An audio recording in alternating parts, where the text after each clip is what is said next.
آپ میرے ساتھ پریس اٹیچی کے طور پر کام کریں، اور پھر حضور نے فرمایا کہ یہ آپ کے استاد ایک خط دے گئے ہیں. تو خط میں نے کھولا ڈرتے ڈرتے، پتہ نہیں میں نے کیا لکھا ہے، انہوں نے تاثر لکھا ہوگا. تو اس میں صرف 2 فقرے تھے کہ حضرت مرزا صاحب لیجئے سالک کا مصنع حاضر ہے. گویا انہیں اپنا فقرہ وہ یاد تھا ابھی تک. تو انہوں نے فرمایا کہ آپ میرے ساتھ پریس اٹیچی کے طور پر کام کریں.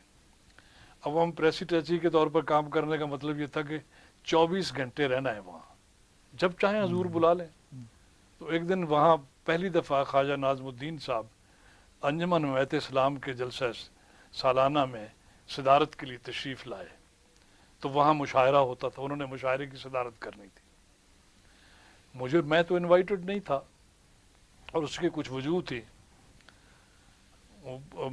ظفر علی خان صاحب اور یہ تاثیر صاحب کچھ انوائٹ ہو گئے تھے مجھ سے. بہرحال میں نے حضور سے عرض کیا کہ حضور اگر اجازت دیں تو میں مشاعرہ سناؤں. میں نے کہا بعد میں حضور یاد فرما لیں. کہنے کہ ہاں اجازت ہے.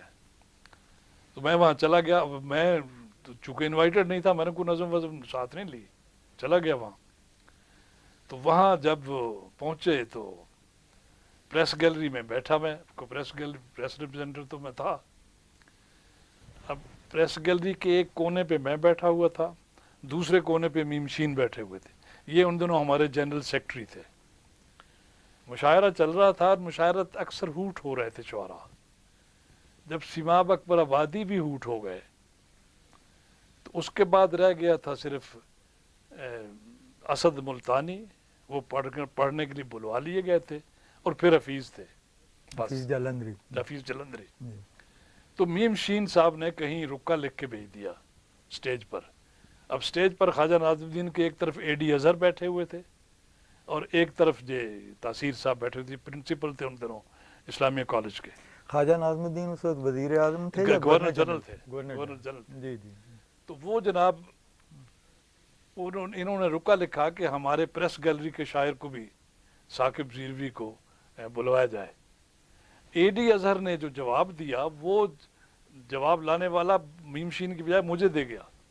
اس پہ لکھا تھا کہ اب اساتذہ پڑھ رہے ہیں، کیا آپ کا مبتدی دوست یہاں پڑھ سکے گا؟ تو میں نے میم شین سے کہا کہ یار تم نے کیا ظلم کیا بابا، یہ اتنے بڑے جلسے میں کیسے پڑھ سکتا ہوں؟ اس نے کہا نہیں اب تو پڑھنا پڑے گا. اس نے جواب لکھا کہ اگر آپ نے ثاقب زیروی صاحب کو نہیں پڑھوائیں گے تو ہم آپ کی نیوز کا بائیکاٹ کر دیں گے. اب اے ڈی اظہر اور تاثیر بیٹھے ہوئے ہیں، اور گورنر جنرل کے ساتھ بیٹھے ہیں. کل کو نہ تصویر چھپے نہ کوئی خبر چھپے تو وہ تو مصیبت پڑ گئی. انہوں نے جناب اسد ملتانی کے بعد میرا نام پکار دیا کہ ثاقب زیروی صاحب کلام پڑھیں گے. اب وہ یعنی مجھے یہ کھینچ انہوں نے دھکے دے کے اسٹیج پر بھیجا. میں ننگے سر تھا، حالانکہ میں ننگے سر کبھی نہیں رہا. اچکن پہنی ہوئی تھی اور پاجامہ پہنا ہوا تھا.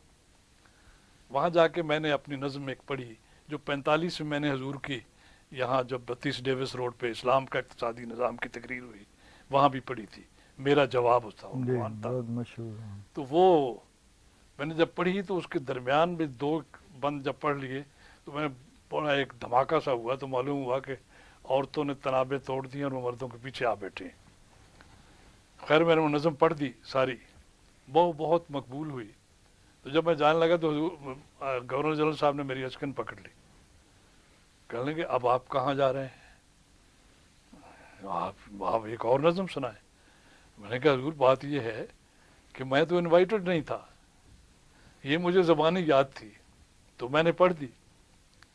کہ نہیں ایک نظم تو بہرحال سنیں گے. تاثیر صاحب نے فوراً کہا صاحب وہ میں نے انویٹیشن تو بھیجی تھی، پتہ نہیں ان کو ملی کیوں نہیں. وہ میں نے تو ایسے شاعر کو ایسے اگنور کیا جا سکتا ہے. خیر وہ میں نے دوسری نظم پڑھی. وہ ہماری فرقان فورس باکسر کے قلعے پر تھی ان دنوں، اور میں اور مرزا ناصر احمد صاحب جب وہ خلیفہ نہیں تھے، جنگ جاری تھی، تو 2-4 اور دوست تھے وہاں گئے تھے. وہاں واپسی پہ میں نے وہ نظم لکھی تھی بربت کے نظارے، اور وہ پی ایم اے کے کورس میں شامل ہے. تو وہ ایک میں نے وہ نظم پڑھ دیا. اس پہ وہ بڑی نعرہ بازی ہوئی، نعرے لگے اور کیونکہ وہ برننگ ٹاپک تھا ان دنوں. تو جب پھر جانے لگا تو وہ خواجہ صاحب نے جناب پھر روک لیا مجھے کہ ثاقب صاحب وہ اب آپ جا نہیں سکتے.